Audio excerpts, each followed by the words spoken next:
Thank you so much, Hunter. I cannot wait to get started with these amazing people. Okay, before we dive in, I just want to remind y'all as we're proceeding here, like Hunter said, today is interactive. So if you're not sure about terminology we're using or you're unclear on acronyms or anything, please feel free to throw those up in the chat. We've got Power to Fly people standing by. I am also in the chat. And we just want to make sure that everybody's, on the same level here. Also, in the effort of full disclosure and to make sure that I am making myself as vulnerable as our lovely guests are going to be today, I also fall within the neurodivergent community. I live with bipolar disorder, anxiety, and highly recurrent major depressive disorder. And I also had a very late in life, both ADHD diagnosis as well as bipolar diagnosis. It wasn't until I was like 22 that I got diagnosed with ADHD and 33 when I got diagnosed with bipolar disorder. So that's give you guys kind of a baseline about me. Now, I'm very, very excited to introduce you a little bit more to our speakers. Elizabeth Eccleston is, let's just say, both of these women are fabulously impressive. Elizabeth has been working she's held various leaderships throughout her career. She's been with 2U for over a decade, and there she has supported social work students, trained an entire department in academic coaching, and eventually moved into program management. Now, in her current role, Elizabeth builds relationships with university partners, oversees program strategy, growth, and success. Now, prior to all of this, Elizabeth has a very interesting history. She's worked as a domestic violence counselor. She was a lead volunteer at Transforming Family, where she provided care and support to transgender identified children and their siblings. She also co-founded Trans Folks Fighting Eating Disorders, or TFFED, offering clinical trainings for professionals for gender diverse individuals in the field of eating disorder recovery. Now, this is nowhere near this just scrapes the surface of the amazing things Elizabeth has done, but we are so happy to have you join the stage today. Now, joining Elizabeth is going to be Kenisha Taylor. Kenisha is a success advisor at 2U, and she lives by the motto to be the change you wish to see in the world. Now, her passion for adult education and community engagement has led her through multiple levels in the nonprofit industry before she started her own nonprofit called Life's Fulfillment, Inc. They're committed to providing conferences centered on growth and community engagement to impact women and girls, help them to develop spiritual, just rolled my screen and lost my spot, spiritual, emotional, and physical well-being. She has also navigated her own diagnosis with linear scleroderma. And as a leader in education, nonprofits, and technology, Kenisha is, I can't tell you how impressive these people are, y'all. We're just going to get down to it, okay? So welcome, both of you, to the stage. I know we have a little time here. I want to make sure we make the most of it. So the first thing I'm going to do is ask each of you to share your personal history with a visible or invisible disability or neurodivergence. Kenisha, would you mind going first? Sure. So like you mentioned, currently I am a student success coach at 2U, and I've been at 2U for about 6 years now. But I think most notable about my position in 2U, of course, is working with ARN. It definitely has given me, which is the Ability Resource Network at 2U. It definitely has given me the ability to be able to be open about my disability and my experiences with it. So like you read, Meg, I have scleroderma. I was diagnosed at 2 years old, and so I've had it my whole life. It's grown with me. But it definitely does impact my ability to take on certain jobs. I've had jobs that weren't a good fit as I was starting my career as a teenager. So finding my way, filling out the job application and answering that question about like, do you have a disability, and wondering, how should I answer it, and things like that.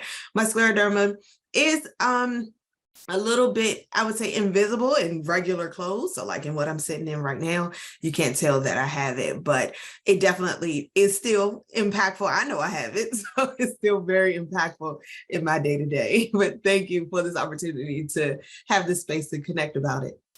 Heck yes, thank you. Thank you so much for sharing. All right, Elizabeth, how about you? What has your personal history, your personal experience been with invisible disabilities and neurodivergence? Thank you. Super happy to be here, Meg. Thank you so much for having us.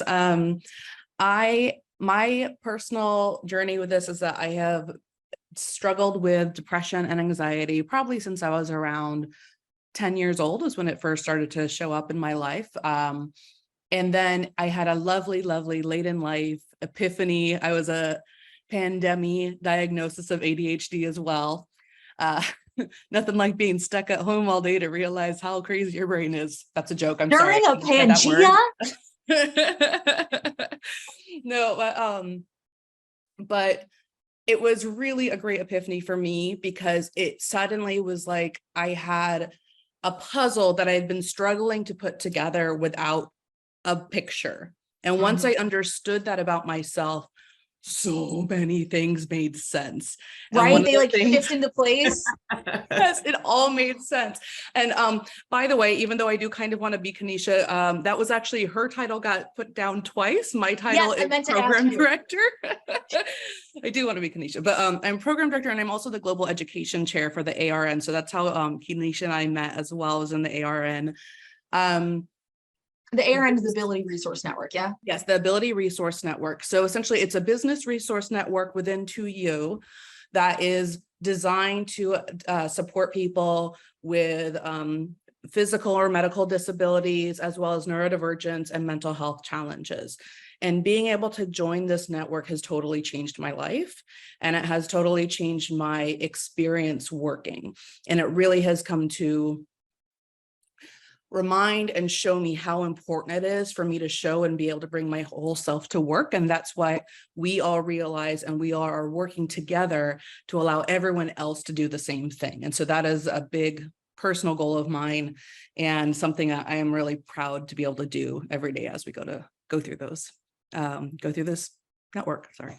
It's so wonderful. And, I feel like unless you have experience or you've gotten to taste the idea of a business resource group or an affinity group within the workplace, it doesn't really matter if it can practically change anything in the moment. At least for me, being able to talk about this was huge. Just not having to keep it to yourself the whole time. And even if you work in a place where accommodations aren't really available or they're not well suited, they're not receptive, whatever, even if that's where you're working, just knowing that you don't have to keep it in the whole time is huge. People aren't looking for excuses. They're looking to give you context about, hey, here's what's going on. Here's the hurdle that I'm facing to get to this point that you and I both want me to get to. So yeah, loving all of this. Okay, one of the things that y'all talk about is the idea of micro and meso advocacy. So for self-advocacy, if anybody is not aware, that's when you are arguing or standing up for yourself, asking for things for yourself. Let's talk about this. How do you divide these into, and what does each mean?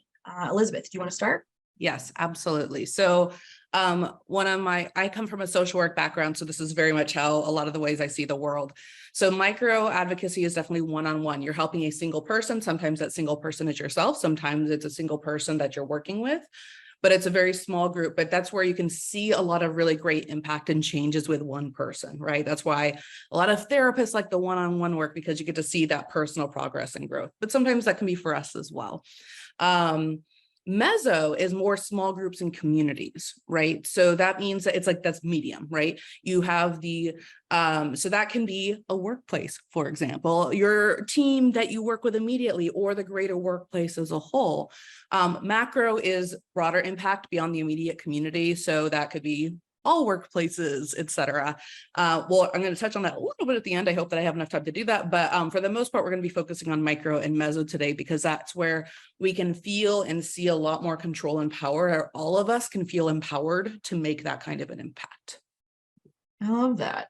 And I do love I really appreciate that idea of the direct impact, because, this is an area of social work, as a society, that a lot of us will never see accomplished to our own satisfaction, or even to others' satisfaction.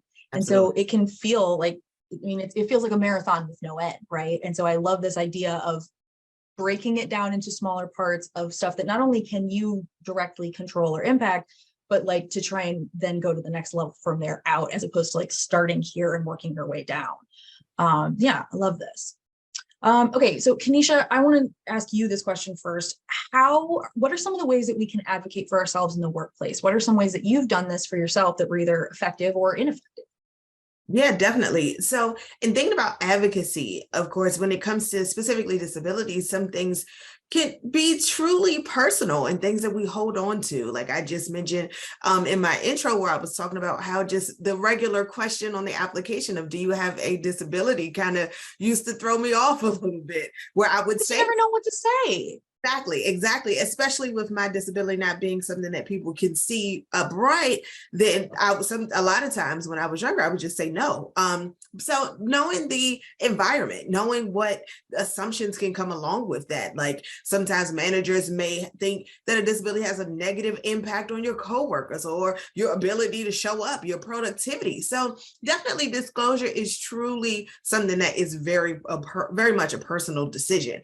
But when a person is in an environment that they're comfortable where they can disclose, definitely being sure to know that your abilities really can be your superpower, that those of us with disabilities absolutely have some great gifts. We're great at flexibility, we're great at adapting, just all of those things, and knowing that if we need an accommodation, then it's truly going to help us in getting, like you said, to where we're trying to go. So making sure that we're assured of how this accommodation is going to help us and being able to communicate that. So knowing that sometimes even in especially most of us are in virtual environments at this point, so being in a virtual environment, having that space to really communicate your need is going to be so important, because no one can see, no one knows, those type of things. Everybody's or many of us have disabilities that will be invisible in a virtual space. So having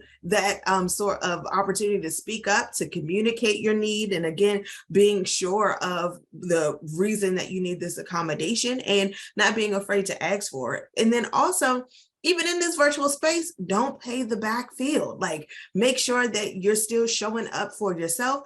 Oftentimes, organizations that put people with disability in the forefront definitely are more equitable to all types of diversity, not just disability diversity. So when we as individuals with disabilities are willing to show up in open spaces and spaces that allow us to really present as our full selves, it really helps the overall organization. So definitely when it comes to those advocacy areas in the workplace, that communication piece is huge, and making sure that you are showing up for yourself.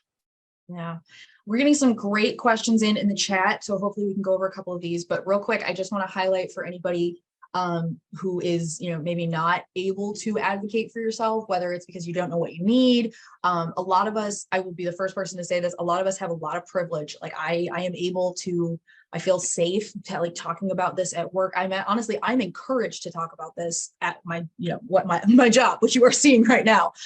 So I am very, very lucky to be in that place. There are plenty of people who are not resourced enough. They are not, they don't have the support that it would take to feel free to disclose this without negative ramifications for themselves. So if that describes you, please understand we are not hating. We completely understand that this might not be viable options for you personally, but in my heart of hearts, I truly want all of you to find a place that you are not just accommodated, but celebrated. So just from right now, okay, one of the questions we got in, this person had asked, what questions can we ask to seek a safe environment within a company? So you're walking in and you have no idea if whatever they've talked about on their website or whatever is true. Do either of you have questions that you recommend to kind of like broach the subject? I have a couple of ideas. Kenisha, do you want to go? Okay. I think one of the things that I would do is very similar to how they would ask you questions during a job interview, is do the same thing to them. Like, how would you support someone who's going through a rough time personally? I think one of the really good concrete things is, how did your organization support people during COVID? If they were really accommodating or understanding that people were going through a tough time, and not only that, they might be physically, they may have gotten sick, they may be going through other things, they may have had a physical barrier to being able to work, but they also had emotional barriers, they had social barriers, they may have not had childcare anymore, all of those things. If your company is something where structurally they were rallying around its employees, rallying around its teams, then that's probably a place where you're going to be safer to speak up right away. That being said, I also want to acknowledge that we're not going to go into any given place with it being all magical, perfect rainbows and butterflies, right? I've been working at 2U for over a decade. I am really proud of so much of what we've done, but also one of the things I'm really proud of is how much we've grown as an organization. Like, I have seen HR policies change for the much better. I have seen things develop. And a lot of that came from people on the inside advocating. So I'm not saying that you should go in to an area where you think that you might be unsafe, but maybe you can make a difference.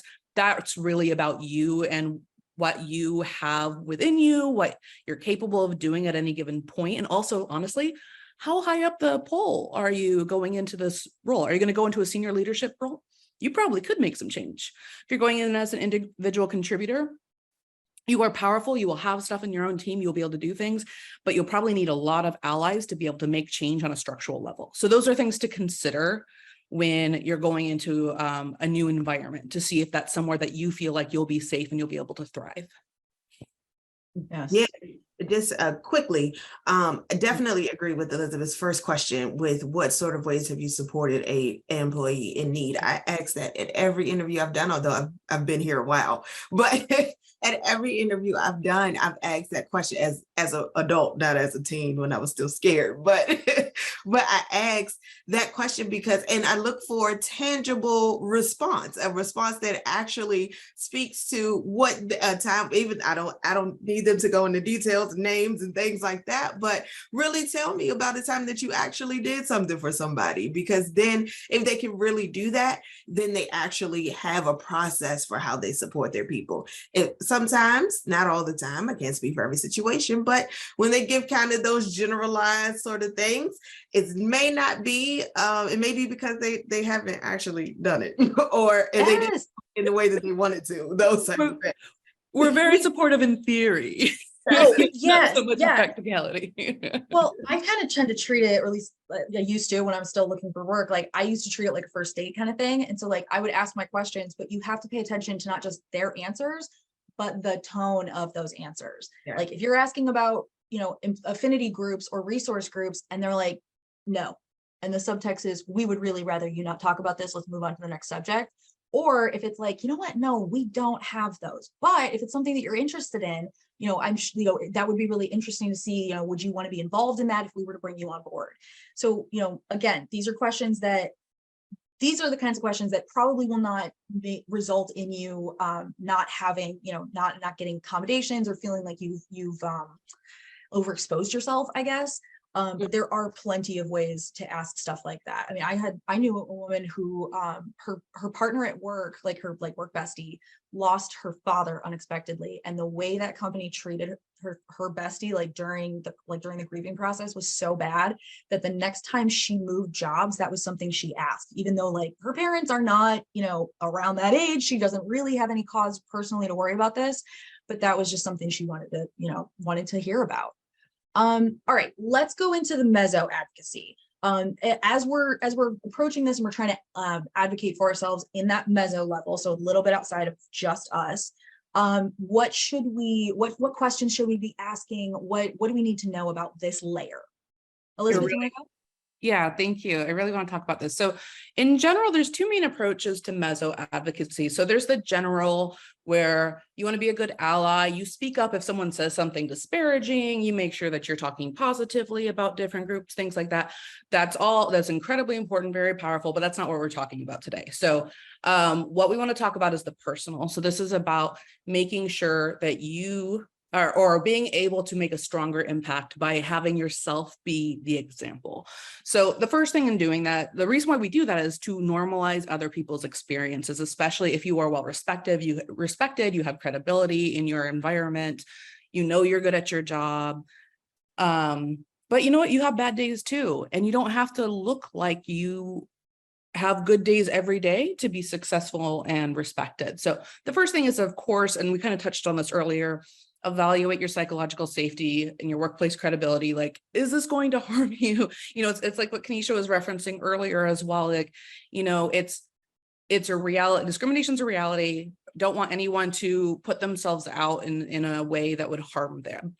But if you feel confident, if you're starting to work with people, you see that in general, people respond well to being called in. Like oh, I didn't know that. Now I do, I'll do better. You know, that's a really good sign that they're willing to learn more about other things, right? So you want to make sure you're doing that. I view a lot of this as like building small to bigger, right? So you're not going to first go into a general meeting and say, this is something I struggle with. Like you're going to go into, I really think that going into one-on-ones is really helpful. With your own manager, if they're a supportive human being, you know, sharing that kind of thing, maybe even sharing to your manager, hey, I'm just going to use myself as an example.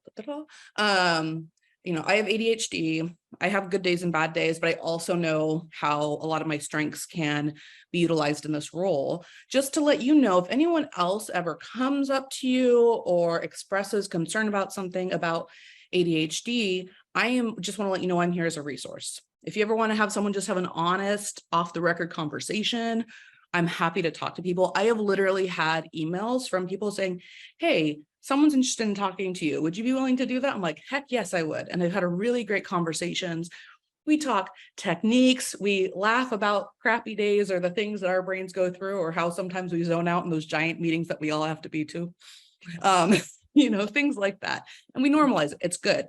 So that makes people feel more comfortable. And it also makes people recognize, hey, we all have bad days. We all are complex human beings. And all of those things can both at times hinder us, but also serve to support us and sometimes make us really strong as well. Another thing that I think is really important is don't just bring up the negatives of anyone's disability, right? Because we all are nuanced, complicated human beings. And I really credit my ADHD for the fact that I think in circles and go a little, like I definitely have a hyperactive mind situation, which can be overwhelming at times, but it also can be incredibly helpful because I'm someone who can go through, if you bring a project to me, I will think of all of the ways that it will go wrong in about 3.2 seconds. Yes. Which some people call anxiety. They're now right. it's troubleshooting brain. I'm saving you time. Yes. But when you are being presented with something before it's rolled out, guess what? Now we can mitigate those things. We can think through them. We can put things in place. You're welcome. Exactly. I am the person, you know, I'm the lighthouse or something. I don't know, whatever you do to ward off the bad. Like there's rocks down here. So that's something that I think is really important as well. So we can talk about the bad times. I am a big fan of self-deprecating humor within reason. One of my favorite things, I will credit this with something I think I saw on a tweet or something like that. But like with ADHD, I have 3 types of work days: get nothing done, get 4 hours of work done throughout the day at any given point during the day, or get 40 hours of work done in an 8-hour day. And I identify that with that so wholly.